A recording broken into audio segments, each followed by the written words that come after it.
theme that we'll be looking at is around kindness.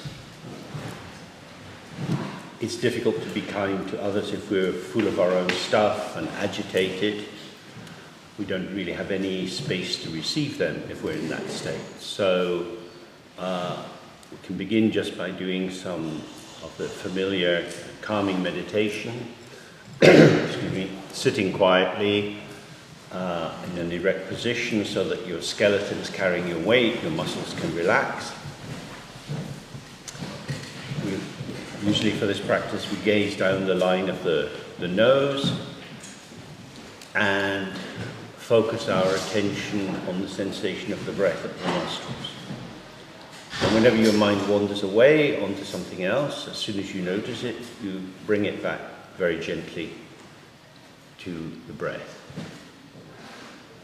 This is one way of starting to practice kindness towards ourselves. That when you get lost or you get confused or distressed, when you find yourself involved in identification with thoughts and feelings, not to make a big thing of it, but just very gently come back to being focused. Because blaming ourselves becomes a basis for blaming other people. And both are based on objectification, on seeing the other person as a thing. So our focus is going to be how we can loosen up objectification, experiencing ourselves more as a living subject, and with that have a sense of intersubjectivity, just to feel the vibrant presence of other people, and then going deeper to see the open ground from which that arises. A very simple practice, it's useful in many different ways. When we see how distracted we can be, that our mind is moving this way and that, we might think, oh, I should be in control of my mind. I should be able to have it harmonious and unidirectional.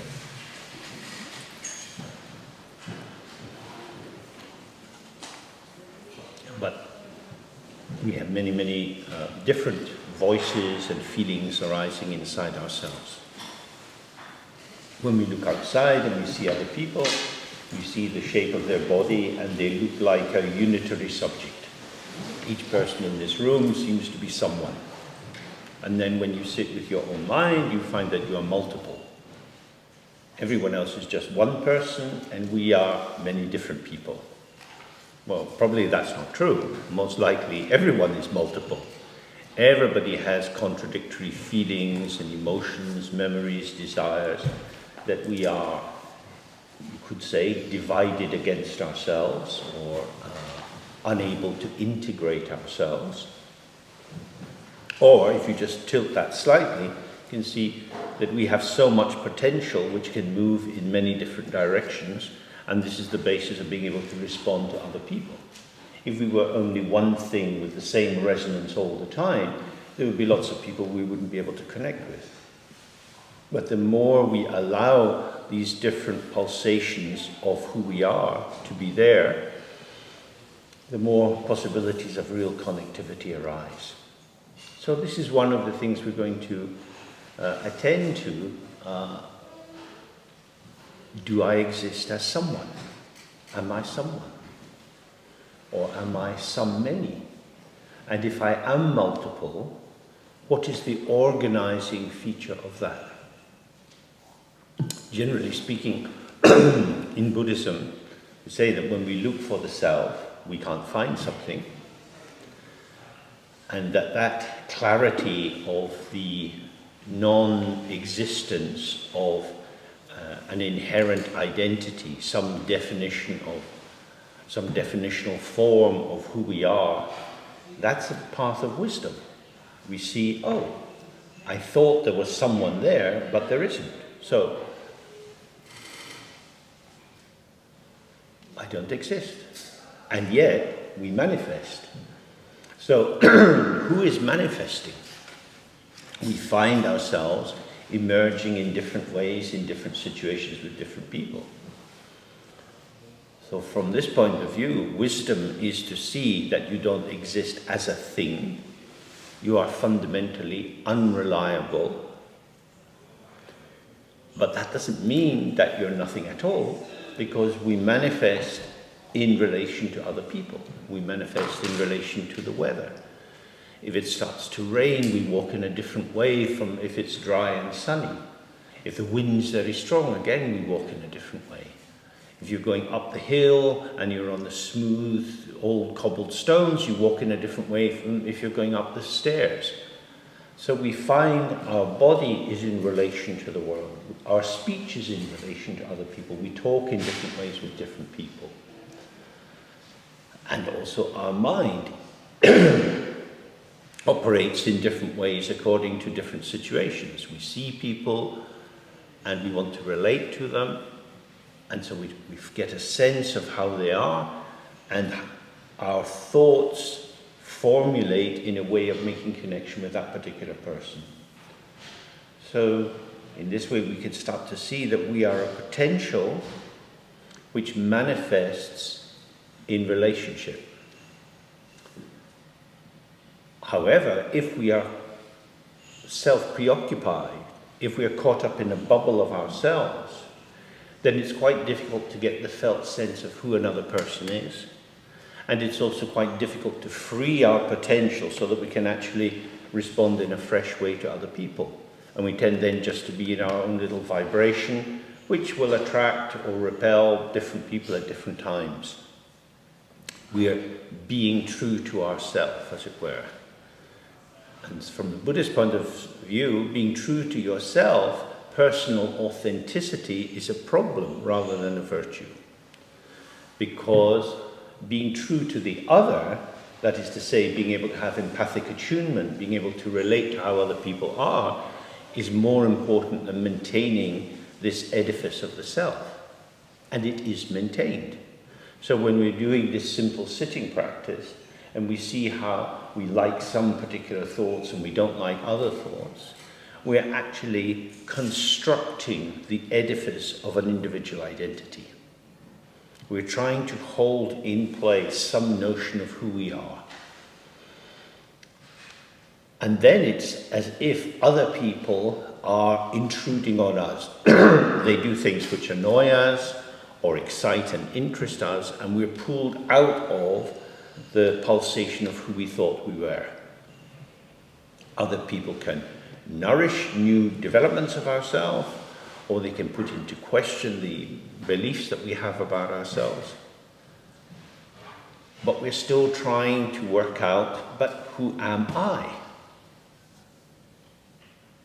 So, if you think of your life today, since you woke up this morning, you have had presumably many kinds of experiences that you've identified with. Being thirsty, feeling you want to have a shower, or that you're going to clean your teeth. There have been all kinds of ideas have arisen which have led to a formulation of your body. You've taken on a particular posture, carrying out different gestures in order to make a cup of tea or clean your teeth. And in each of these moments, this has been you. So you've been like this, you've been like that, you've been like that. So in order to live my life, to carry out the many different things that I do, I have to be available for contact with the environment and able to respond to it. Because the gestures that I use to make a cup of tea are not the same as the gestures I use to use a toothbrush. So there is a situationality of my existence. I've come into formation with the other. So that would, again, indicate that the idea of a consistent, continuing sense of self that could be defined is probably an illusion. We have a presence. Since you woke up this morning, in a sense, you have been you, but who you have been has had lots of variety. And that's a very interesting thing that we're going to look at. That the quality of being here, or I myself, just being alive in contact through the senses, this vitality is indeterminate. That is to say, I cannot determine in advance how I'm going to be, because how I am is co-emergent with what's around me. Does that make sense? So I come into being me moment by moment in different ways with different circumstances. So you could say that I is the fruit, or excuse me, a pulsation of the ongoing conversation that exists between what I take to be this formation and the formations I see all around me. So we see different people and they impact us in different ways, and we expand or we contract with various things in the shops, various items you might see in the street. There's a warmth or a coolness. We're very familiar with that. This is a pulsation. Getting closer, being further away, being involved, wanting to have distance, or having distance enforced onto us, having a longing for contact and feeling abandoned. There are many different flavors to that pulsation. In all of it, I'm still here, but how I am, and indeed who I am, emerges with the world. That is to say, I, as content, as formation, as experience, is not some property of something inside me. I'm not doing myself. But I is how I is what I call this emergence of this pas de deux, this ballet interaction of the field of experience and my place in it. So I seems to be stable because I am always here, but how I'm here and the particular formations of me being here are varying over time. So that's an important thing, because there we start to see we have both stillness, which is this continuous presence of being here. Here I am, here I am, here I am. And movement, which is how I am, how I am. I'm like this, I'm like that, I'm like that. So our connectivity, our participation in the world with other people is movement. And the one who is moving is the revealing of the potential of our presence with the other. So if I was dead, if I was just a dead corpse, nothing much would affect me. Even if all kind of insects started crawling up my nose, it wouldn't bother me too much because there wouldn't be anybody there. But as soon as you're here, as soon as you're in your body, things get to you. And then you feel happy or sad. This gets to me, but who is the me that it gets to? Because when you see something nice, the aspect of yourself that arises in response to what you like was not there in the second before you had that perception. You were thinking about something else. So you might be feeling a bit sad, and then you walk past a garden and you see lots of little snowdrops, and some sweetness comes into your life. So who was the one who was sad? Is that the same person as the one who is suddenly delighted by the snowdrops? Both are formations which I can call I, me, myself, but I didn't know I was suddenly going to see the snowdrops, so I don't know what my perception is going to reveal to me, and I didn't know what emotion would be evoked by the perception of the snowdrops. So this is something quite strange. I am unpredictable. I am process. I am a work in process. I am a co-emergence. And that goes on and on and on and on. It doesn't come to an end. We never get sorted. We never ever get sorted. All the joys of life vanish after a while. All the problems of life get resolved one way or another. Different flavors arise and pass. What is continuous is our presence, our being here-ness. So, the Buddha said, suffering arises from ignorance and thirst or craving. What is ignorance? It's ignoring how it is. And when we ignore how it is, we don't just die, we start imagining. Because either you see in a simple, clear way, either you're in touch directly with phenomena, or you're fantasizing, you're imagining something.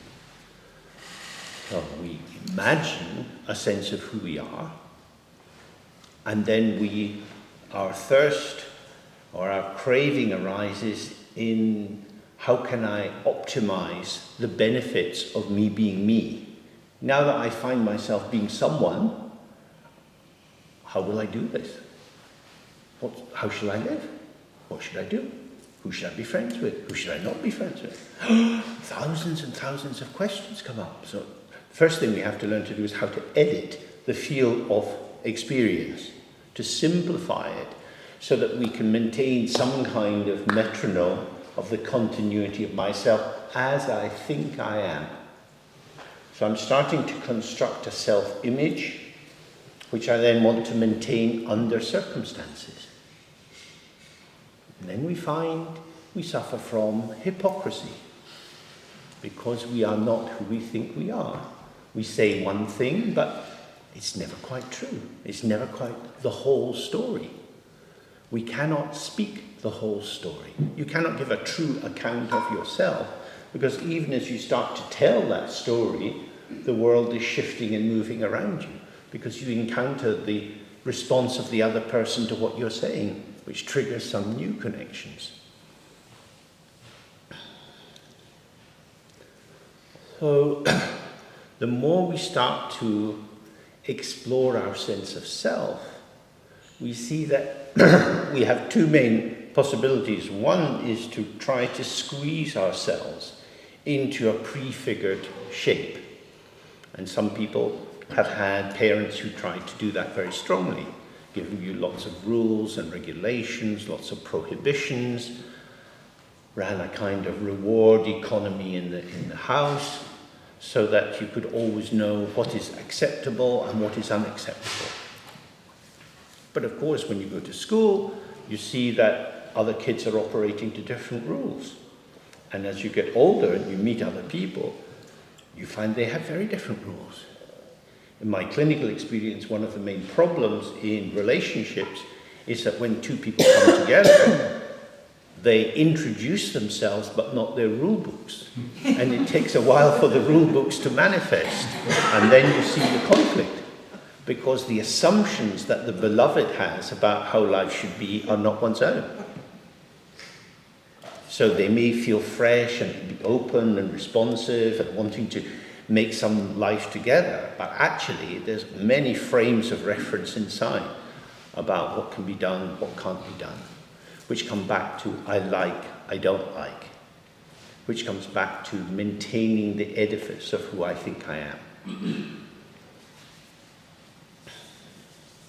So it's not just ourselves who are multiple, yet striving to be singular, but this is the situation of the other people that we meet. And we have the fortunate experience of being born in a human body. We have access to all kinds of learning. We have access to all kinds of social experiences. We can travel. We're still in a relatively free society. So inside that, many different kinds of stimuli can be encountered, either willingly or unwillingly. Things happen and we find ourselves in these forms. This is a chance for us to have some insight into our situation. Because if we want to be kind to other people, we can either be kind in terms of our frame of reference. I'm going to help you in the way that I know is helpful. And I know it's helpful because it's what my mum said or what I learned in a training, but I have some frame that's going to be imposed. Or I can try to find out how you are and what you need, and then I can try to help you be true to you.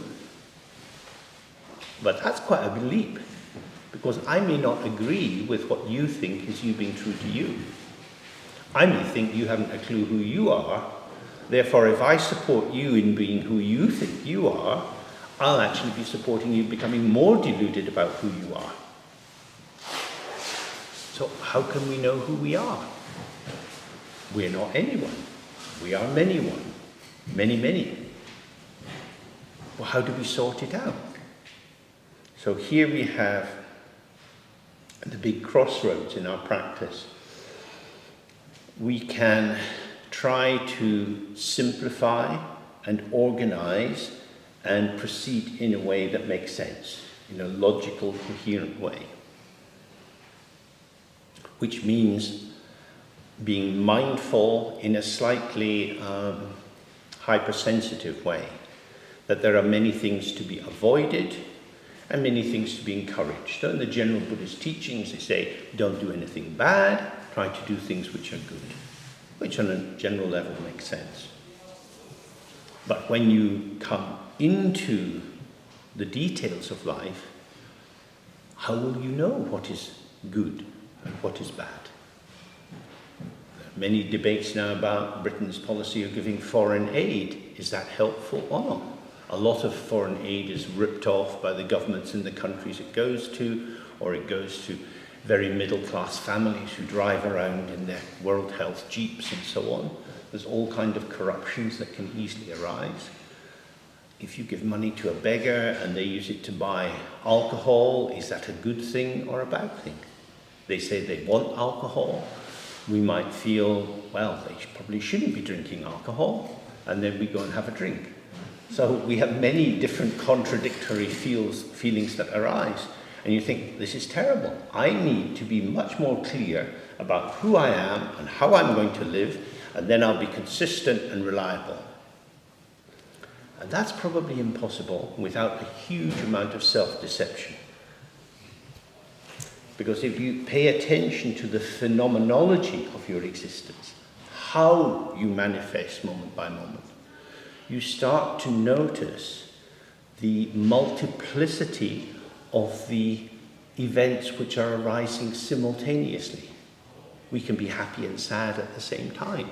We can be available and unavailable at the same time, because we are not just one thing. So that's the other option, to stop constraining the patterning of our presence with others and to stay relaxed and open and work with the pulsations of our connectivity as they arise in the moment. So it's non-impositional, but it does require you to be absolutely there in the moment. And then kindness or compassion, in a sense, becomes much easier, because as you are manifesting with someone else, you have less and less formulation guiding how you should behave. In fact, there's not many shoulds involved. It has to do with your capacity in the moment. How could I respond in terms of my energy, my time, my money, whatever it would be? What resourcing is present actually in the moment, not in theory, not as a vague idea, but where am I now, meeting you as you seem to be now, and what's possible? So it's very direct and very simple, because the danger is once you start formulating ideas about how you should be, how life could be if only we all did this, that, and the other, you move into heavy conflict. It's highly likely that as climate change pressures increase, this society will become riven, like all societies in the world, because people will start having strong ideas about what other people should do. Do you not know that how you're undermining the health of the planet? What are you thinking about? To which the basic reply is, fuck off. Who are you to tell me how I should be? But there is a higher signifier, the planet. Before it used to be God, or we're at war, all hands on deck to fight the enemy. People are always being coerced into the one mind, the group mind. And then, of course, you find, some people are the generals and some people are the ordinary soldiers in the trenches. So who's telling who what to do? But they see the big picture. The general sees the big picture. And in order to do that, the general shouldn't be on the front line because it's too disturbing. They're in a chateau some 20 miles back. So whenever you have perspective, you have distance. And then you can feel very powerful because you see clearly with the distance. But then you're not involved. If you want to get involved and start relating to people, that proximity is going to be disturbing. So bringing together wisdom and compassion is to have the optimal amount of clarity while you're allowing the situation to unfold with you as a participant. You're not in charge, you're not the master, but neither are you the slave. Your resources are mobilizing into the situation. So in order to do this,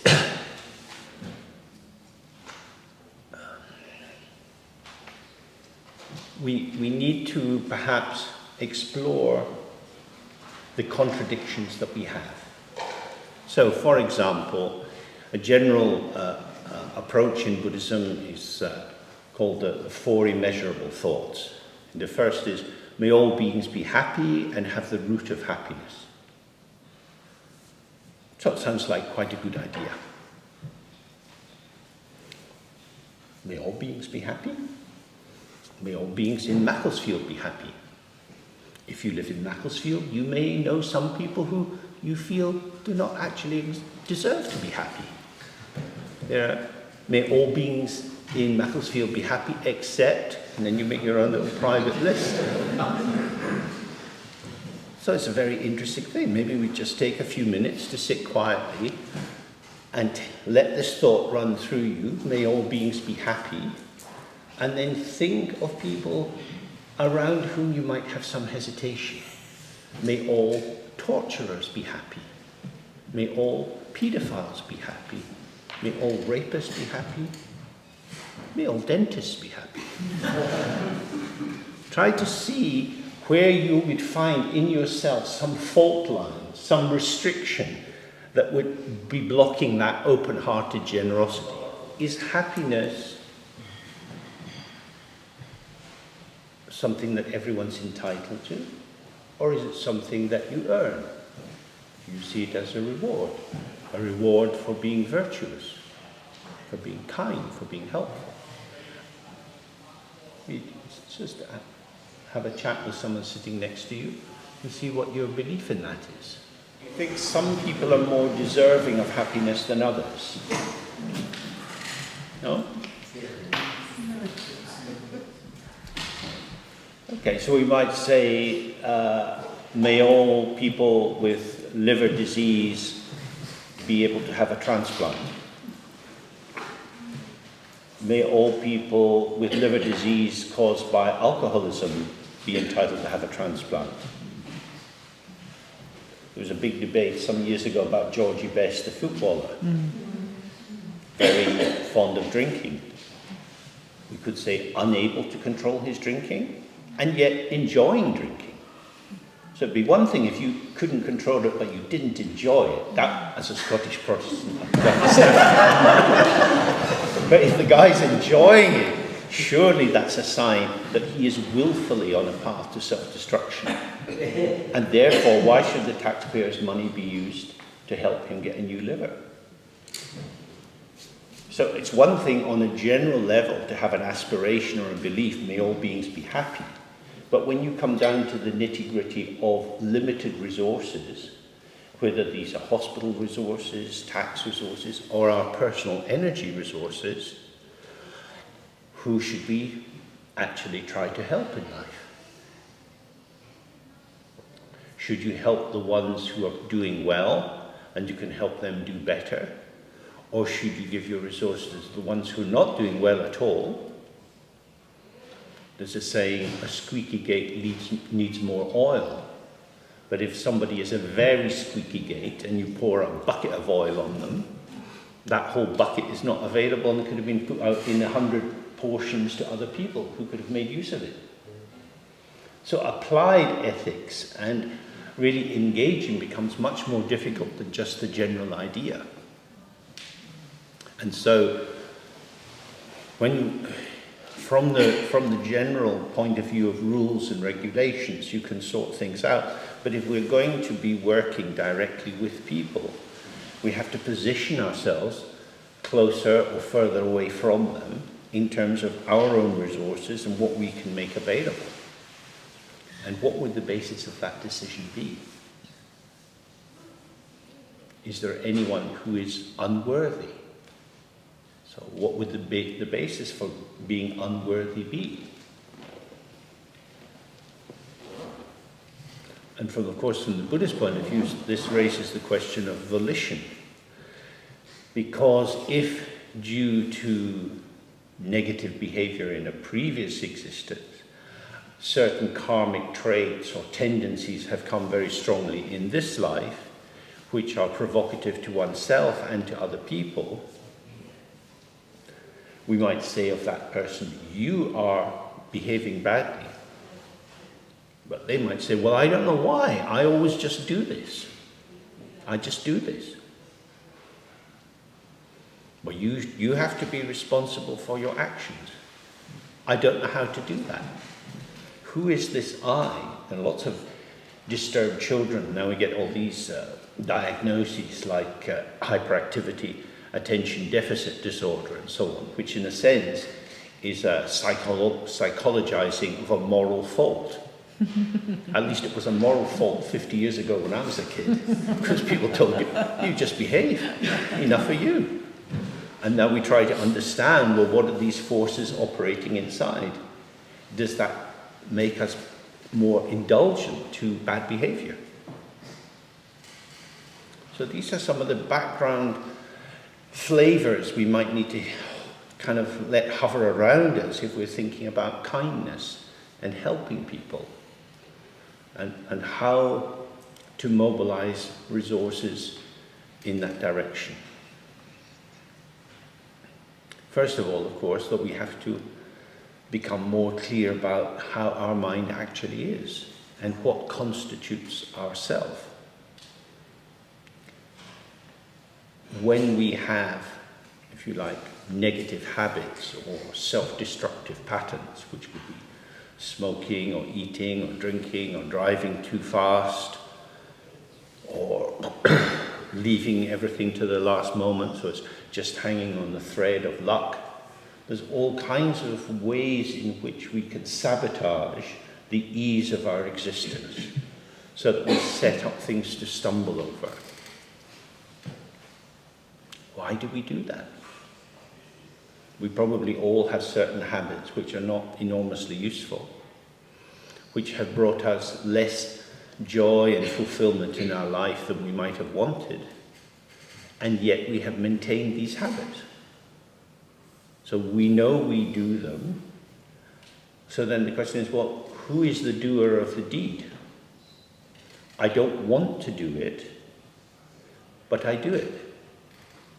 The good that I would do, I do not do. The ill that I would not do, I do. St. Augustine said that 2,000 years ago, and it continues to be true for most of us. So there we start to see again the complexity of being a person. That if we were just a singular self, you could make a decision, this is how I'm going to be, and you'd carry it through and life would be easy.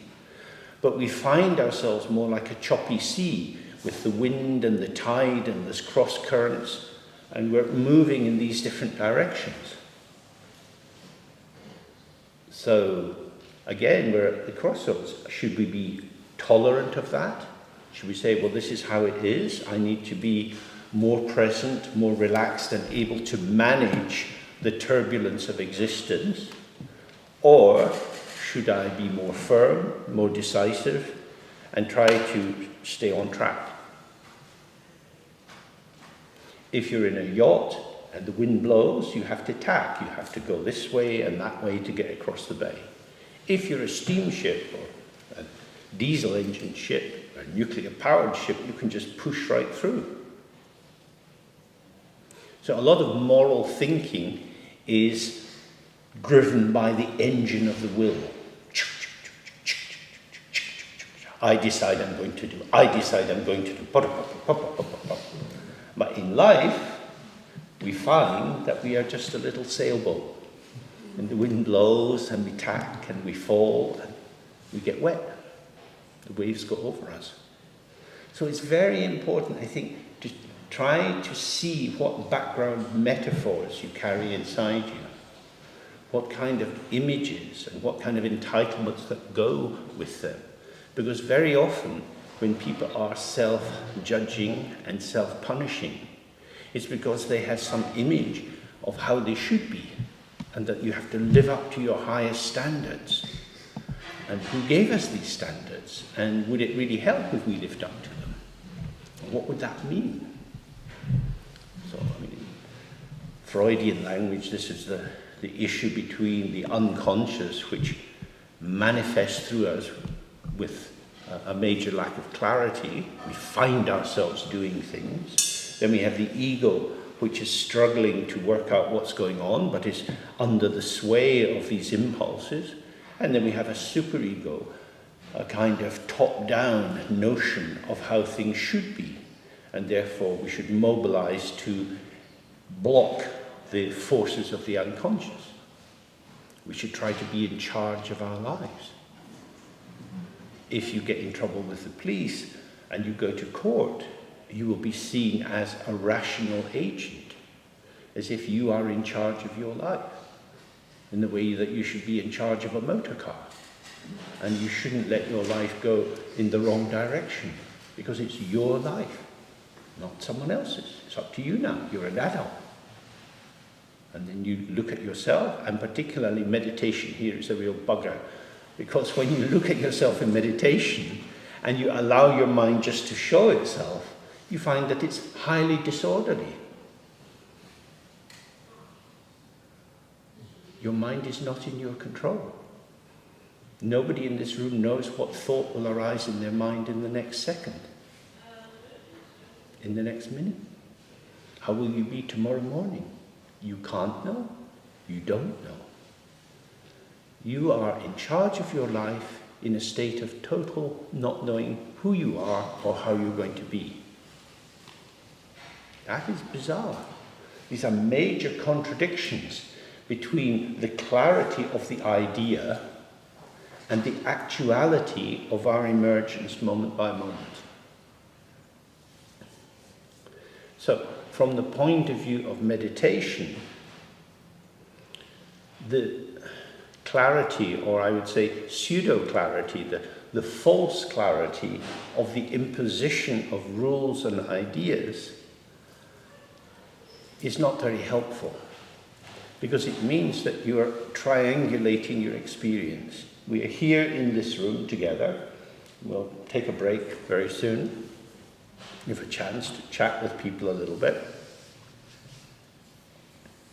When you're talking to someone else, there's a question of, is this a dialogue, something moving between two people, or is it a triangulated situation in which you have some idea, some interpretive matrix, and when you encounter the other person, you have some sense of the freshness of how they are, but you're starting to construe them, to organize them in terms of your interpretive frame. So you have the freshness and the staleness meeting together. Your old patterns, what you believe to be true, or what thoughts you have, or whether you like someone or don't like them, or have some similarities or dissimilarities. And then just meeting and talking and looking in someone's face as you make some kind of contact.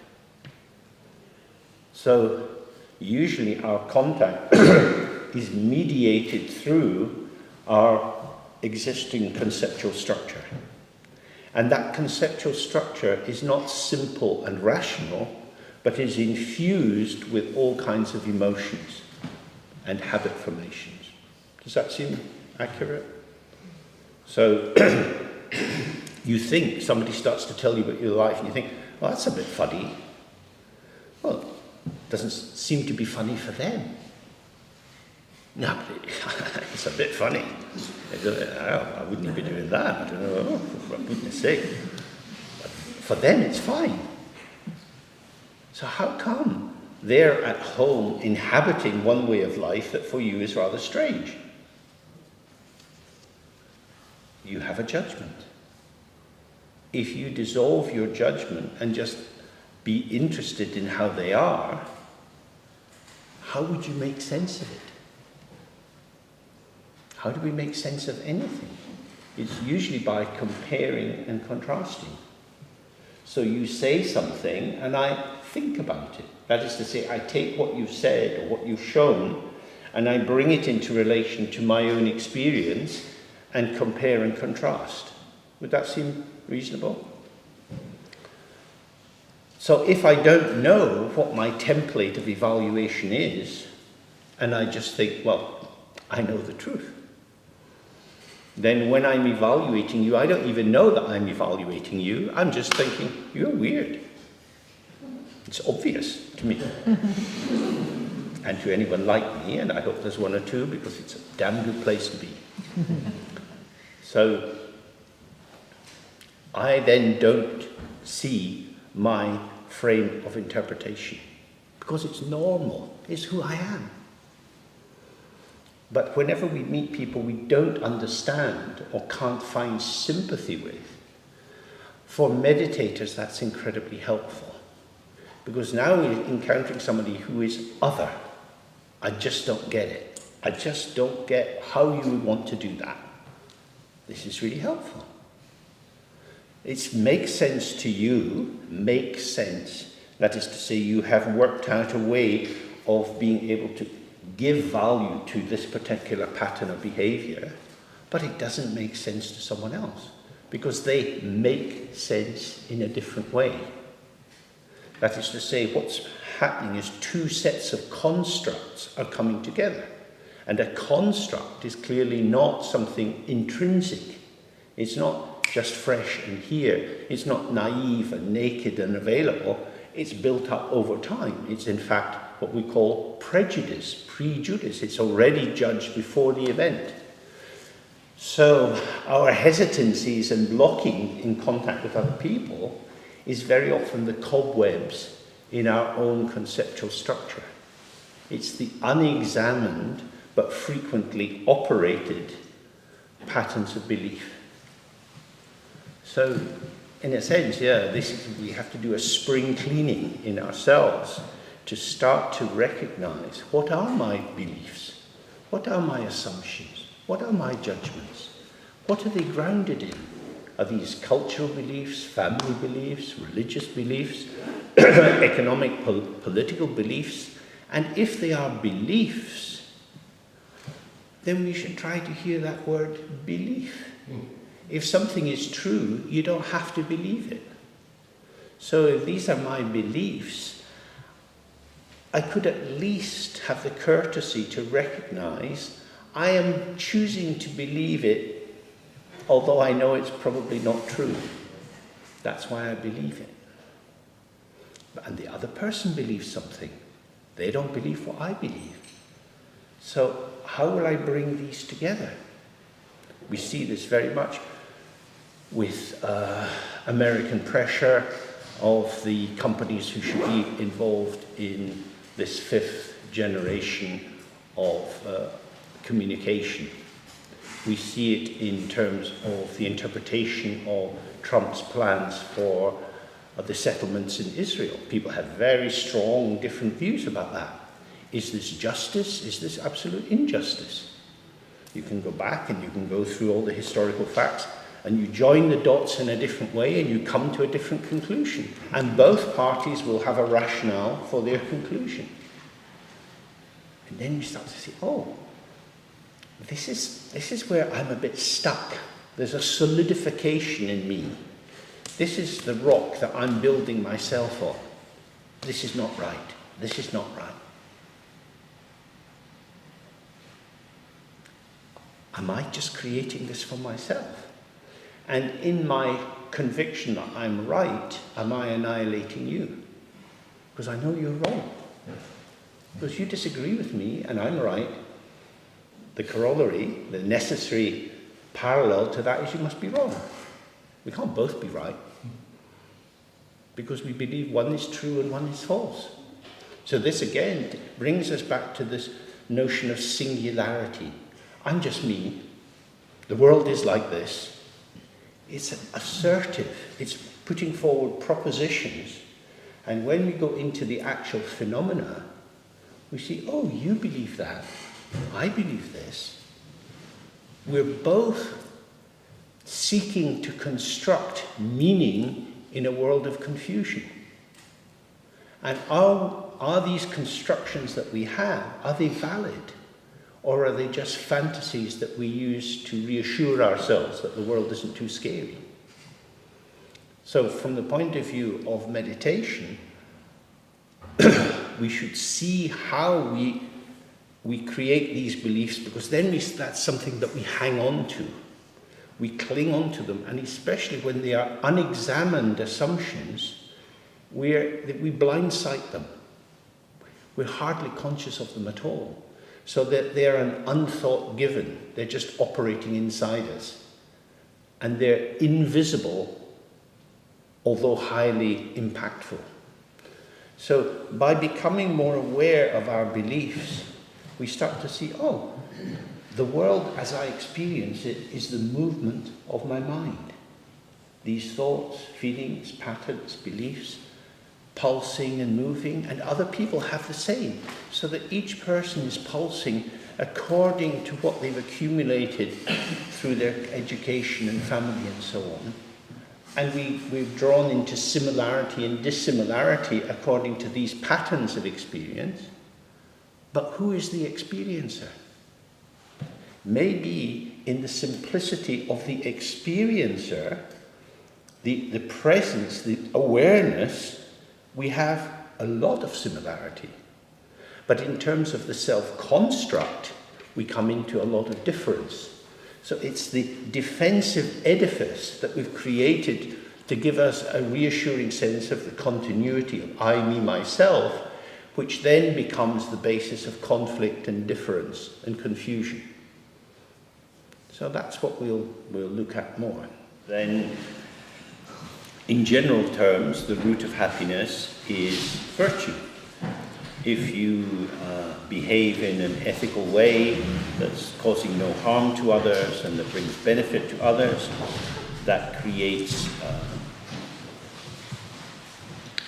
habit formations and volitional force that can engender good outcomes. So traditionally that's called merit. And the merit can then be shared to other people, offered to other people, in order to reinforce their capacity to find basic happiness. All phenomena arise from causes. This is a very famous Buddhist saying. So all the things that you see arise from some kind of cause. This building arose from causes at a particular time. It was created for a particular function which it no longer has. And same with many of the buildings in this town. They arose at a time of factory production and so on. So you have a lot of Victorian industrial architecture. And now it's being transformed, or in some cases still standing empty, while some new purpose is being sought. It was functioning due to causes, and then the buildings become derelict due to the arising of other causes. So there's always a cause and effect turning, and that can be on a practical, pragmatic level, but it can also be on an ethical level as well. So the ethical formation of good actions leads to the causes for happiness. And in that formulation, it's the intention to do good which is more important than the actual good.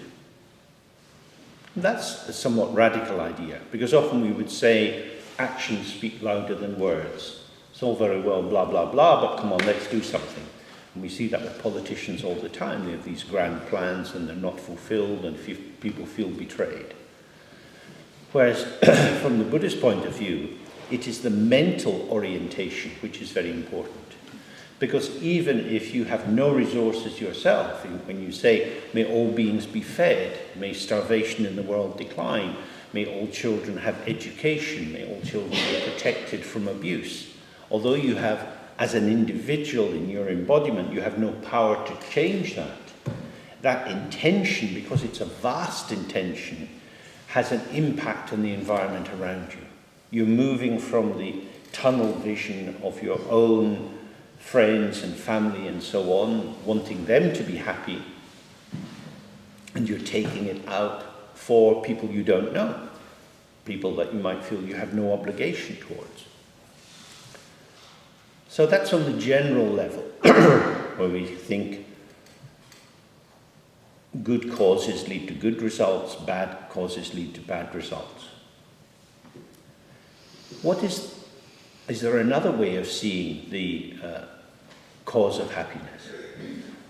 Well, from the Mahayana point of view, that is to say that the point of view which is concerned with the basis for awakening, in a way that is different from that of the earliest forms or the general forms of Buddhism. They say all beings have Buddha nature inherent in them. So rather than Buddha Shakyamuni out of himself finding an awakening or an enlightenment due to his own particular set of causes and conditions, that is where he made himself enlightened. He's a kind of self-enlightened Buddha. From the Mahayana point of view, they would say it only appears so because he is seen as a special person. And then you have a differentiation between the great leader, the Buddha who is enlightened, and everyone else who's wandering around in the dark. In the Mahayana point of view, such a kind of binary opposition would be very unhelpful, because you're back with the savior, the one special person. From the Mahayana point of view, all beings have Buddha nature. That is to say, we all have the potential for awakening. This is intrinsic. You can't make it, you can't lose it, you can't buy it, you can't sell it. It is just very, very much the ground bedrock of who we are. However, we are not aware of this. We are not aware of our own awareness. So when we want to think about ourselves, that's what we do. We think about it. That is to say, we take up patterns of thinking and we apply them. We think about my job, or how I should make a better relationship with the people close to me. And we think, oh, this is what I do, which is not so good. This is what I do that works well. And we try to do more of the good and less of the bad. We're constructing a pattern. We're thinking about thoughts. We're thinking about concepts. We're thinking about our interpretations of other people. When we then think about our mind, we tend to think about the contents of our mind. So you might say, my mind feels really dull, or my mind's really kind of agitated today, I'm jumping all over the place, or my mind is very clear. I sat down this morning and I did some problem solving and it went well. So in each of these situations, we are encountering our mind as a mode of performativity. That is to say, our potential is manifesting in a particular modality for a while, and it appears in that moment that this is my mind. So I'm sad. If I'm sad, I'm sad. This is me. And this seems to be a truth about me. So this is how my mind is. My mind is sad. So this is a glass of water. It's obvious there's water in the glass.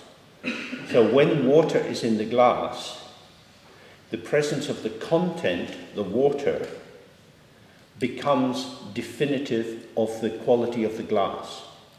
What kind of a glass is this? Oh, it's a water glass. So that if you were to put some tea in it or some wine, that would be wrong because it's a water glass. Now, while the water is in it, it's a water glass. When we finish the water, we pour wine into it, it's now a wine glass. So the content, which is transient and arising situationally, seems to generate some kind of truth about the container. Does that make sense? But what is the container? Well, the container is the facilitative openness, the generosity which allows these multiple definitions. Because we could put poison in this, you could piss in it, you could do all sorts of things with this glass. You could break it and cut open someone's face. There's a huge amount of potential in this object. But when we see it with water in it, it's a glass of water, a water glass. So moment by moment, the potential is being constrained in its formation. Yeah? So, for example, in the well-known Wheel of Life, the Tibetan Wheel of Life, the 12 steps or the 12 stages go round and round and round chasing each other, and they really have no beginning or end. But if you want to choose a beginning, it would be ignorance. And ignorance is usually depicted as a blind old woman. She's a woman because the woman is wisdom, but it's wisdom gone blind. And she's old and can't quite find her way. So when wisdom gets opaque, when you become dull and you have to rely on thinking to work it out, to make sense of things, you kind of stumble because it looks like this, and then you go on a bit, oh God, no, it looks like that. And it's never very clear. You can't march in a straight way. And the second thing is the potter with the wheel. And it's usually depicted like an Asian potter's wheel, which is usually about this round, and it's thick, heavy wood, and it's on a little metal point. And once you start the wheel going with a stick, pushing it round and round, and you've got a lot, maybe 200 weight of clays on it. So once it gets going, it has a lot of momentum, and then the potter is working on it, pulling up the clay and making little balls or whatever on the top, doing it very quickly and cutting them off. So as long as the clay is being molded from the mass, it is clay. The potter is working with clay. And at a certain point, as their fingers and thumbs are starting to take on this little shape, and there's a little drinking cup arising, it's a cup emerging from the clay. So you've got clay and cup, non-dual, or not as two different things. They are the same and different. It's clay, it's only clay. The potter hasn't added anything substantial at all. And yet our perception is saying, oh, it's a cup. And then they take their little knife and slice it at the bottom and put it on the stack for drying. So now it's a cup that is drying in order to be biscuit fired. So that's such an interesting image in which, without shifting the potential of the situation, our own potential, as we come into formation, by the separation from the potential, we come to exist as one thing. Yeah? So you might be sitting here and, I don't know, these seats are enormously comfortable. You might suddenly become aware of some backache.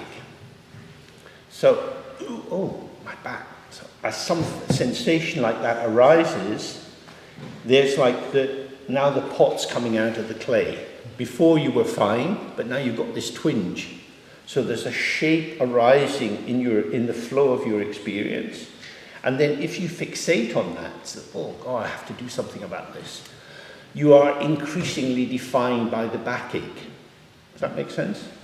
And in that moment, the potential of all the other things that you could be feeling or experiencing vanishes. Nothing has actually shifted because you've had backache before. It comes and it goes, or toothache, whatever it is that ails you. Something becomes foreground and very visible, and then it recedes into the background, and you get these pulsations.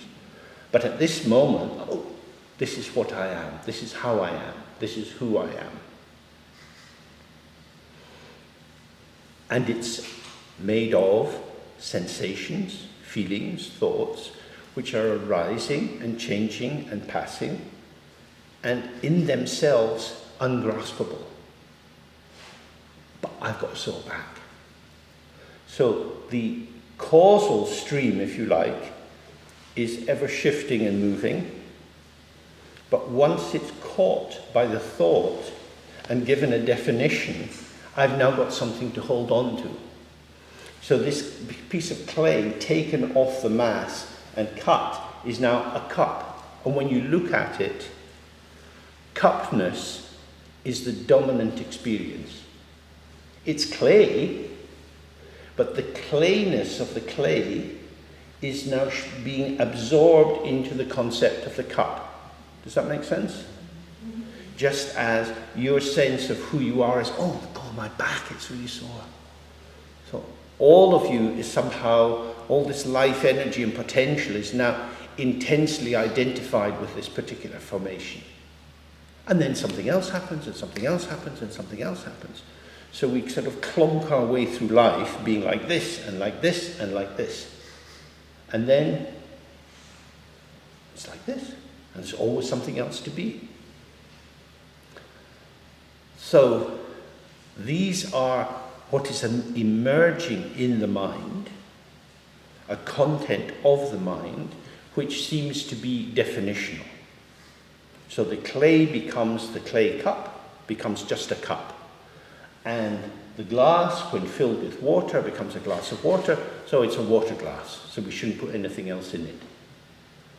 And what's important to see here is the separative power of the conceptual definition. Does that make sense? Because once that concept is installed, it becomes the main organizing factor for your experience of whatever it is. Yeah? So one of the most terrifying words at the moment is terrorist, because the word terrorist can be applied to all kinds of people, and there are very, very malign governments which will claim particular groups to be terrorists. For example, the Sunni-Shia split, particularly as exacerbated by the Saudi Arabian government and its very extreme position, is saying Iran is the enemy, Iran is the enemy. So when you see that the Iranians and the Shia are the enemy, the best thing to do would be to destroy them. So there you have this black and white Armageddon fixation which starts to develop. We know that this born-again evangelical Christians believing in the rapture, that Jesus Christ is going to come back into the world at the time of the final battle. Oh, what better way to cook up a final battle than to get the Shias and the Sunni to kick the shit out of each other, which is part of what the war in Syria has been all about. So all these groups like Hezbollah, and who have been fighting on behalf of Iran, are players in a field of definition. A field of definition. Because each terrorist is, for their own group, a freedom fighter.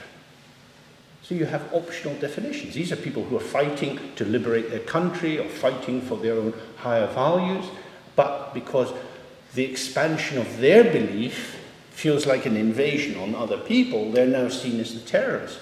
So when you get these strong definitions, what it does is it imputes a negative essence into the other person.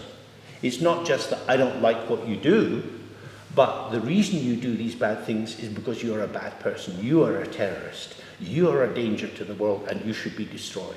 And now we see these escalating campaigns of assassination. As if we could only get rid of all the bad guys, then we, the good people, because we are the good people, we would be happy. That's the basic logic behind it. So from the Buddhist point of view, this is absolute madness. This is absolute madness, because these namings, these titles, these conceptual envelopes are just a movement of the mind. As the Buddha said very clearly, friends become enemies, enemies become friends. At the end of the Second World War, we know this very well. The Americans and the British were moving through France across into Germany, from the west to the east, and then coming from the north and from the east were the Russians. And the Russians were the allies of the Americans and the British. Remember the Yalta Conference, all working together, Roosevelt, Stalin, and Winston Churchill making some plans. But every kilometer that they got closer to Berlin, the Russians were being reborn as the enemy. So by the time the Americans got to Berlin, and Berlin was divided up, the French sector, English, American, Russian, the Americans were the new enemy. Which was why at the end of the Second World War, so many people from the Gestapo, so many people who'd been running the camps, went free. They were allowed out through Austria. Why? Because they're not the real enemy. Many of the people who've been developing the rockets, which were firing from Germany and France into England, they're suddenly in America, helping rockets for the arms race. Friends become enemies, enemies become friends. Just like that, overnight. The really bad guys are now our friends. The really good guys, 20 million Russians dying in the war, are now the really bad guys. Just like that. So in Buddhism, we're always concerned with the nature of naming, of sign use, of semiotics. So when we say this is a water glass, we're creating a definition which is situational but could become enduring. And while it's there, it seems to be the truth. If it's got water in it, it's only a water glass, because the presence of the water becomes like the truth. And although we could imagine putting orange juice in the glass, somehow the presence of the water excludes these other potentials. So when somebody's our friend, they're our friend, friend, friend, and then suddenly they become our enemy, enemy, enemy. They're fully this, and then they're fully that. Now, how is that possible? It's because they are neither friend nor enemy. Friend and enemy are descriptions of relation, of relationship, of how you relate. It's not about an essence in another person. But when you say, you are my enemy, I hate you, I need to destroy you, then it's as if inside you, I know that there's something really bad, that you are the bad person. But actually, you are my enemy. The most important word in that sentence is my. That is to say, you are my enemy because you are an enemy for me, because I don't like what you do to me. It's relational. You upset me, so I don't like you, so I think you're my enemy. You are the enemy. When we go from my enemy to the enemy, we all need to join together because this is our common enemy. Really? No, my enemy. Why is this your enemy, James? Because they upset me. Oh. So an action that they did, which upset me, becomes the basis for a total definition of them for me. And because I'm a good guy, I want to share this definition of their shittiness with you, so we can all agree that the extermination of these people is a good idea. And we see this around immigration, we see it in so many areas, where you go for the particularity of the interaction to a conceptual interpretation, to a generalization of that which becomes more and more abstract. Just as with the mass of clay and the formation into the cup it now is something standing alone. When you see all the cups laid out on a long piece of wood, having their first stage of drying out, they're cups. No, they're clay. No, they're cups. And it's very helpful in these moments to see both of these flickering like one of these double-headed drums, a little damaru, tick, tick, tick, tick. It's clay, cup, clay, cup, clay, cup. And the more you tilt into the concept, the more the phenomena recede. And when the phenomena recede, the potential of the phenomena, that is to say, their groundedness in not being fully this or that, becomes hidden. So all the many uses of the glass are hidden by our strong definition that this is a water glass. So this is the miasma, or the fog, or the mist, or the opacity, which then makes it difficult for us to see the Buddha nature of ourselves and of other beings. Because we live in a world of conceptual interpretation. And we believe that the concepts that we use to identify and make sense of experiences, people, events, we believe that these concepts have the power to apprehend the truth of the situation. They are like that. We know what they're like. These are troublemakers. In Britain, we've had that with the gypsies for a long, long time. We've had it with so many groups where, even though you've never met a gypsy, you know what they're like. You know what they're like. Where knowledge or some abstraction goes ahead of direct experience and captures the territory so that when experience starts to arise, you're going to meet someone, you think, oh, there'll be a thief. I should be careful. Why? Because they're gypsies and all gypsies are thieves. So we know what these kind of assumptions are like and how much killing and difficulty they've led to, and yet it is so tempting to fall asleep in the concept and think that it tells me the truth of the situation. So here we have a photograph of a painting of Padmasambhava and many of his associated liberated colleagues. Padmasambhava represents the enlightened mind in the Nyingmapa tradition of Tibetan Buddhism. So if you have that belief, you think this is a really good guy. And if you're a Jesuit, you don't think this is a really good guy. And if you're a radical communist, you don't believe this is a really good guy either. So is Padmasambhava good or not? Is Jesus Christ the savior of the world or a problem creating person? These are beliefs. Lots of people have died for these kind of beliefs. When the Muslims invaded North India, they destroyed the Buddhist monasteries, tore them down, set them on fire, killed the monks, wiped out mainstream Buddhism from India because they believe there is one God. Buddhists don't believe that there is any God at all, and so they can have lots of gods without taking them too seriously. So when you bring these two belief systems together, the ones who have the truth, plus the special ingredient, the sword, you have the truth in one hand, the sword in the other, that's a pretty implacable foe. Because the Buddhists are saying, well, it depends. It depends on the view you adopt. Philosophically, you can read it this way or that way or that way. Your head's cut off.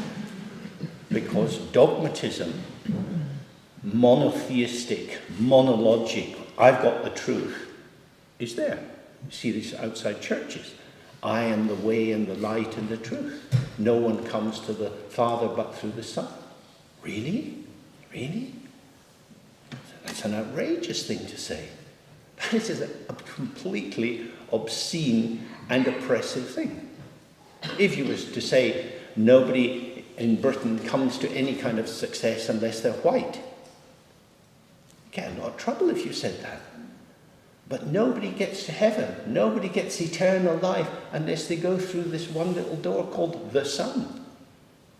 If you're not with us, you're against us. This kind of dualistic thinking is very, very powerful. And it seems to make sense because it's quick and easy. These are the good guys, these are the bad guys. It's just like that. So, From the Buddhist point of view, we're talking about awakening. And awakening means not falling asleep in your belief, in your concept, in the set of values that you've inherited. If you're going to believe in them, you should at least put the light on and have some clarity about what you're believing and what the basis for that belief is. I believe this because my mum told me. Okay? How would you rate your mum? Oh, a bit difficult sometimes. Okay? Who is it? Who can you trust? From the Buddhist point of view, they always say meditation is the main thing, because meditation allows you to come into direct experience of your mind, so that it's not about believing in something. It's a direct experience unmediated by concept. And then it's fresh and direct, and you have it on the tip of your tongue. You have tasted it yourself. It's not good because some important person told you, or it seemed to be very clear when it was being set out in front of you. It's true because you've tasted it. Oh, this is salt. This is sugar. Oh, this is my mind. In order to have that clarity, we have a difficulty, because the normal way that we have of working out what is valid and invalid is conceptual, comparing and contrasting. We take the evidence for the different positions and we lay them out and we look at pros and cons and what we could agree with and what we couldn't. So the rational thought is like a set of scales. And the High Court in London, on the top there is this lady holding the scales. She represents the spirit of justice, and she's blind. So justice is blind in the sense of being free of prejudice. They're not interpreting, they're just taking the evidence and seeing, okay, this is reasonable, this makes sense, this doesn't make sense, this person is therefore is innocent and can go free. That's our normal way of proceeding. From the Buddhist point of view, the meditative point of view, you're still in this realm of conceptual elaboration. You're still using one set of concepts to try to antidote another. Concepts are revealed to you in your mind. Concepts arise and pass in a flow of experiences which you're aware of. The one who is aware of the flow of concepts and feelings and sensations, is this a concept, a meta-concept, a higher order concept, or is it not a concept? This is what we're going to look at more tomorrow in meditation.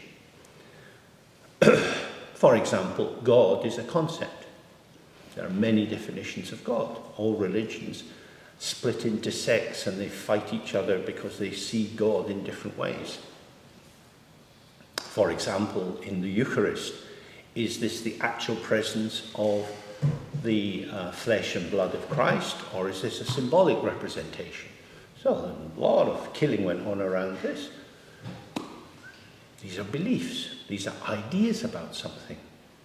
What we want to do in meditation is to see the ground from which the thoughts and experiences arise, and also the field within which they display themselves. Who is the thinker? Who is the one who is aware? Each of us is here now. You're having various sensations in your body, thoughts about what I'm saying, memories, plans for this evening, and so on. All sorts of things, I'm sure, are rippling through your mind as you're being here. You're aware of this. Sometimes you get so caught up in an idea, you're not aware of anything else. And then you come out of that and you're more aware of being in the room and that something's going on. Does that seem right? So in that situation, our awareness sometimes seems open and sometimes it seems to kind of turn in and collapse into something which is arising. So the concept of the mind, the mind as something, and the concept which is arising in the mind seem to merge. The mind itself doesn't collapse in. Our attention collapses into the thought. This is maybe more difficult. It will become clearer as we proceed. But when you get lost in meditation, where do you go? What we began with was focusing on the sensation of the breath at the nostrils. You go off on a daydream of something. You're in it, and then you're aware that you're not doing the meditation, and then you try to come back to the meditation. When you were in it, you were lost in it. That's very, very interesting. I get lost. I want to get lost. I enjoy getting lost. This is the basis of theatre, of dance, of music, of novels, movies. We human beings want to give ourselves to something. We want an oceanic experience. We want to fuse into something. This is all there is. It's a major part of people's sexual desire is just to kind of give themselves into that moment of non-differentiation, which of course doesn't last very long. And then you're back into separation and trying to work out how you proceed with that person. But the pull into fusion is very strong. And it seems to be enlivening, but it's also obscuring, because it's kind of confusing. It's like if you go to a movie or a play and it's really, really good, when it comes to an end, certainly for me, I get a bit disoriented. Oh, I was completely immersed in that world with these characters, and this meant so much. The end, you're kind of ungrounded. And that happens all the time when we go into a particular bubble of thought or feeling or sensation. It seems so true and meaningful. We get lost. So the question then is how to give yourself into intense experience without getting lost. Who is the one who gets lost? I get lost. That is to say, I, as a content of my experience, and the other, the object, the novel, the thought, whatever, these two merge together, and in the intensity of that merging, that's all there is. And then they separate, and then you're conscious again. So this is something it's very helpful to explore for yourself, not judging it as good or bad, but just getting used to the discontinuous nature of your experience. I am discontinuous, which is a slightly higher spiral than what we looked at before, that I have many aspects and they're constellated through interaction. As these different aspects, we call them different aspects of myself, you gather them in like a squirrel gathering acorns for the winter. These are all bits of me. Actually, these are all bits. What is making them bits of me? I say. I put them in my conceptual wrapper and they're mine. So when you sit in the meditation, you start to see all these thoughts and feelings are arising and passing. Where's the wrapper? If you don't think about it, it's just stuff. Once you start to think about it, it becomes relevant to me. When you go in the shops, there's a lot of stuff which has no meaning for you. Has meaning for other people, that's why they sell it, but it has no meaning for you. So it's there, but it hardly impinges. And then you see something you like or strongly dislike, and this has much more impact. It becomes more conscious for you. You become more conscious of it. So the key thing is to just, without imagining how you should be or how your life should be operating, allow yourself to see the strangeness of being alive. That we are aesthetic creatures, that we respond to, through the senses, to our own particular understandings or appreciations of beauty. That anesthesia, to fall asleep, means that we fall asleep into the concept which dulls our presence through the senses. Does that make sense? So the more you free your mind from the mediation of conceptual interpretation, the more you have an unmediated immediacy through the senses. And that then, of course, allows more spontaneous movement and connectivity, whether it's in dance or painting or conversation or cooking, in any situation where you are with the arising of the factors which are emerging and available to you. That's very different from having to think about what you're doing and know why you're doing it. So we are imprisoned by the excess of ourself. We feel we have a lack, which is why we want to have more. But actually our problem is an excess. We have so many thoughts and feelings and interpretations and possibilities. And the mind's buzzing all the time, so there's a lot going on, that this creates a kind of haze and through which you can't see what's there. So the function of the meditation, and we'll do different kinds of meditation, is always to firstly tease out the factors of confluence or fusion, so that instead of being merged in the moment, there's a sense of, I can see this, or I know this is happening for me. And then secondly, to observe what it's like to be the observer. I am observing this. So now I have more separation. I can observe at a distance. If it's too close, I can't see it, so I'm pushing it back.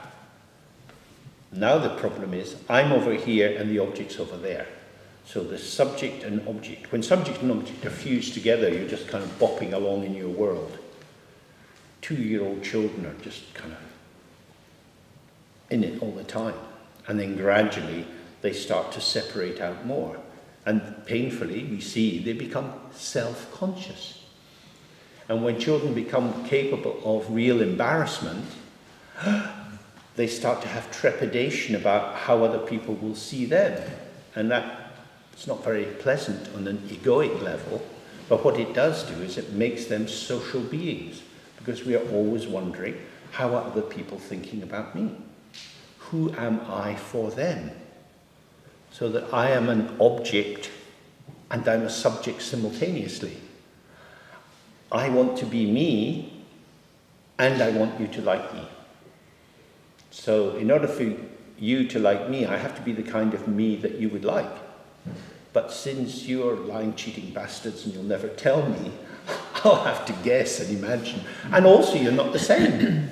You've all got minds of your own. This is the problem of social existence, isn't it? You can't please all the people all the time. So whatever you do, you're going to piss off some people. So then you have a hierarchy. Maybe if you're a kid, you have to please your parents most, and then you have to please your teacher, and then you have to please your best friend at school. So who are the important people to please? And in that way you start to see, oh, I have been cooking myself for a long time. And I've been adding the flavors that I thought were necessary, because these were the flavors that pleased my mum or my dad or my head teacher or whatever. What would it be not to cook myself? So, if that imagery makes sense to you, that's what we do when we start to elaborate through thought. We're preparing ourselves as something. And the less preparation we do, we're more fresh in the moment to respond. And then we trust that the ground of our being, the open ground of awareness, will provide whatever is required. So rather than it all being up to me, and I've got to work really hard to make it go the way I want it to do, which takes you on the fool's path of mastery, because we can never have mastery over all the many factors in the field of experience. Rather than that, we want to relax and open and find ourselves with this, as part of this, and trust that we will move within this unsplit, unfragmented field of experience. So this goes back to, may all beings have happiness, and the root of happiness. The root of happiness is unborn awareness, awareness which is not a thing, or the Buddha nature, the potential for awakening, which is the presence of the Buddha in us. This is not a construct. It's not something we have to make, but we have to trust that it's there. And if we trust that it's there, we can relax a bit. Some of you may have done trust exercises in a group, where you stand on a chair and there are people around you, and then you have to fall backwards off the chair. And you have to trust that someone's going to catch you. You can feel it in your body, but you're not quite sure. So how to be relaxed and just trust. It'll be okay. It's fine. Something will happen. We'll find a way. Never mind. But when we've experienced a lot of criticism and we have a lot of anxiety inside ourselves, we go in the other direction. Forewarned is forearmed.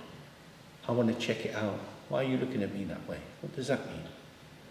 So what do I have to do? So we're already mobilizing towards a formation, towards an activity. If I don't do that, how will I know it's going to be okay? There's one of the jailers in our prison. If I don't do what I always do, how will I keep myself safe? Well, are you safe? Are you really good at taking care of yourself? Maybe the effort to take care of yourself is the very individualizing formation that separates you from the field, which turns the others into potential enemies, and then you're thinking, well, who are you? How on earth would I relate to you? So I've got to think about who I think you are, because I don't know you, and I could never know you. That's the key thing. I could never know you, because actually you are not knowable. Which goes back to the impermanence of our experience. You feel tired, you feel interested, you want this bloody talking to end, you want to go and have a drink or whatever. All sorts of thoughts and feelings can arise. That's how we are. So how could I ever know you? How could anyone ever know you? And most importantly, how could you ever know yourself? Maybe that kind of knowledge, which is subject onto object, appropriative knowledge, maybe that's a red herring. Maybe that's what leads us astray. We can be ourselves, you can be fully present, alive, responsive, connective, without relying on too much cognition.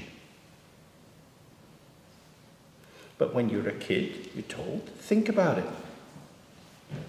Think. You really want to do that? I don't know. Well, think about it. It's quite difficult to think about life. Most people avoid the very things they should think about. Huge amounts of money are wasted in the NHS by non-compliance with treatment. People don't finish their courses of antibiotics.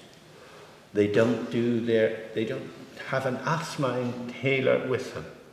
They don't take their diabetic medication regularly. They don't check their blood. Why? Why? We don't like to conform. Now, luckily we live in a time where more dictators are arising, more strongmen who will enforce their judgments on us. Why don't we like to conform? Because when we are ourselves, we are non-conformist. And actually, there is nothing to conform to except an idea. Ideas are your salvation. Ideas are your damnation. But then how would I know how to live? You wouldn't know how to live. You would just live. You would just be in the interaction as it comes. It would be revealed to you as it always has been. Most of our life has been happening to us. Happening with us, happening as us, but not on the basis of some game plan that we came up with. It's just like that. It's just like that. I was up in Scotland seeing an old friend of mine who's dying. And when you're sitting with somebody who's dying, what is there to say? So we sat for some hours and various things are said or not said, and we did some practice together. But nobody can tell you what to say. There's no formula for being with somebody and seeing them for the last time before they die. So many feelings and thoughts arise, and what would be fitting or appropriate, you can't know. You're trusting the ether. You're just picking something up. It's in the feeling tone of the situation. You find yourself saying something, and then you respond. It's like that. You can't know. In the intimate moments of life, knowledge is not our guide. You can know about how to repair a car engine or how to cook a lasagna, but you can't know how to speak to people. So it's exactly the same issue in the meditation. It's not about developing technique. It's about being present and finding the most subtle way of allowing the flow of experience to arise. So that when you get up from sitting and you bring that presence, in the field of your awareness is your subjectivity and everything which is around you. But you've shifted the gravity of yourself into awareness. I am aware. A simple presence. Here, just here. And in that, being here, I become aware of being tired or hungry or whatever it would be, and I'm aware of how you're looking and how you're sitting and where your hands are and so on. So the field of experience, which includes me, is being revealed in awareness. I am disclosing myself to myself. And you are being disclosed to me in as much as you can be disclosed to me. But what I receive of you is what I receive of you. It's not you. There isn't a you for me to get, because you will reveal yourself in many different ways. And the more we see that we are not a consistent individual egoic personhood, but that we are multiple and situationally manifesting, then we can be more tolerant for ourselves and for other people. Because, very often in relationships you find yourself saying, but you always say that. Why do you always do that? That's not true. A person doesn't always do it. You don't like them when they do that, but you like them when they do this. So what you're really saying is, please do more of this and less of that. But you always do that. And in that way, in that moment, you're setting up for a real argument. Because what you've done is provided the other person with a definition of themselves which diminishes them. And if you want to be warm and connected with someone, diminishing them is not a good idea. But if I don't speak and give you feedback, you'll just be however you want to be. Okay, so whose problem would that be? But I don't like it when you're like that. Whose problem is that?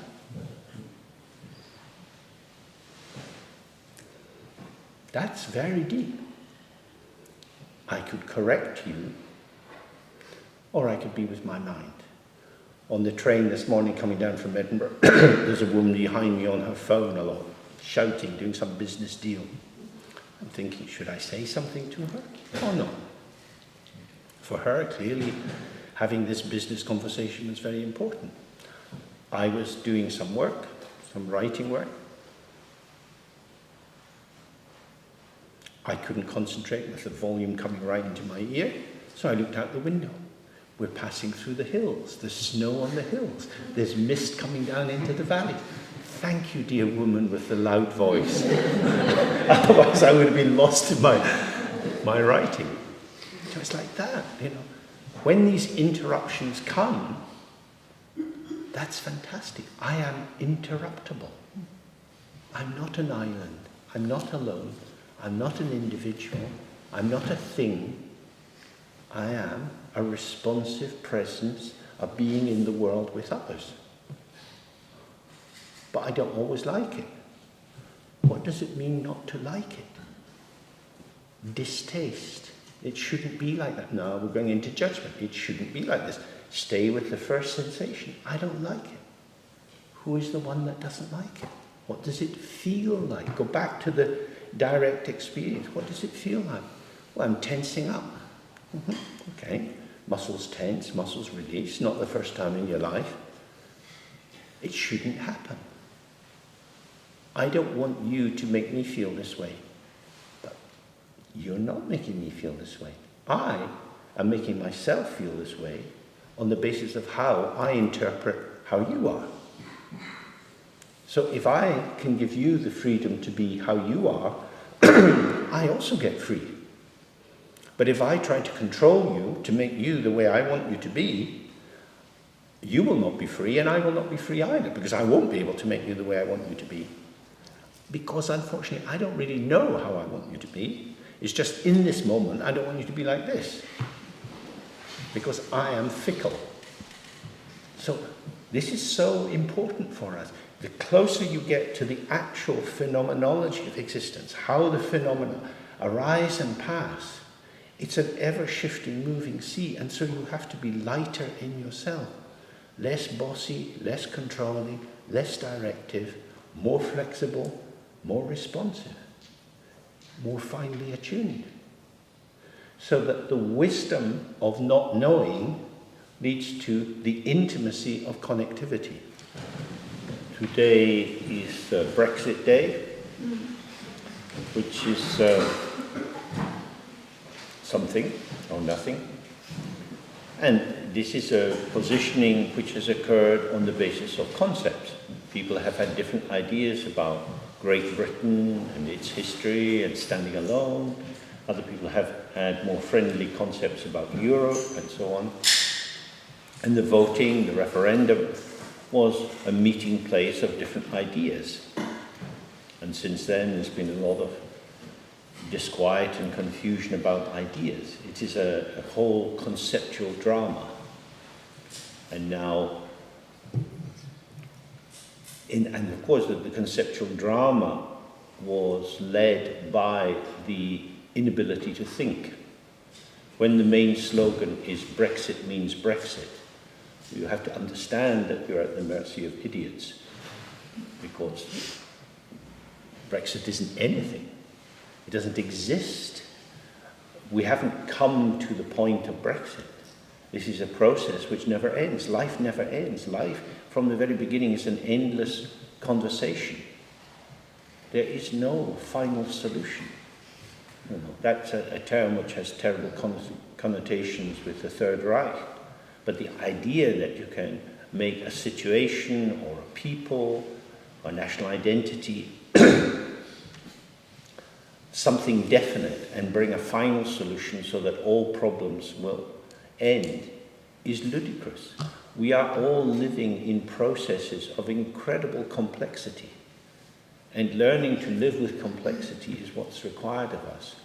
So what I would suggest this evening, however you are, whether you're on your own or with other people, watching television or being quiet, just try to be aware of how your mind is functioning.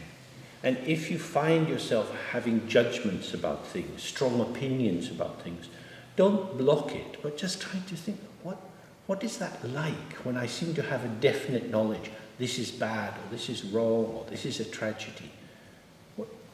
What is the comfort of certainty. And what is the consequence of that? Because my suggestion would be that you find it's a kind of dislocation. That if you want to stay connected with other people in their myriad ways of being who they are, you've got to be flexible and move with it. And so whenever there's a fixed conclusion, it's like water freezing into ice. Suddenly you're an ice cube. This is wrong, this is bad. Life is flowing on, but you're outside the flow.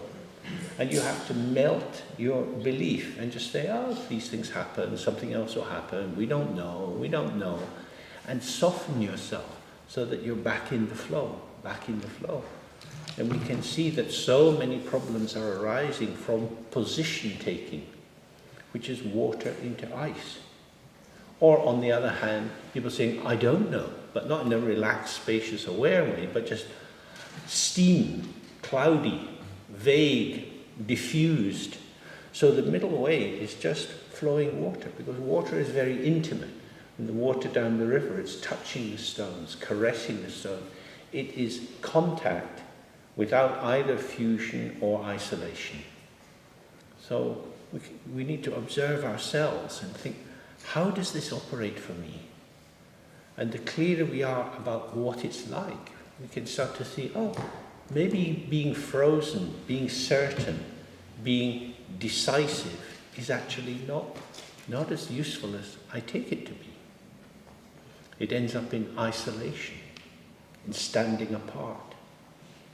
And now Britain will stand alone. God bless us all.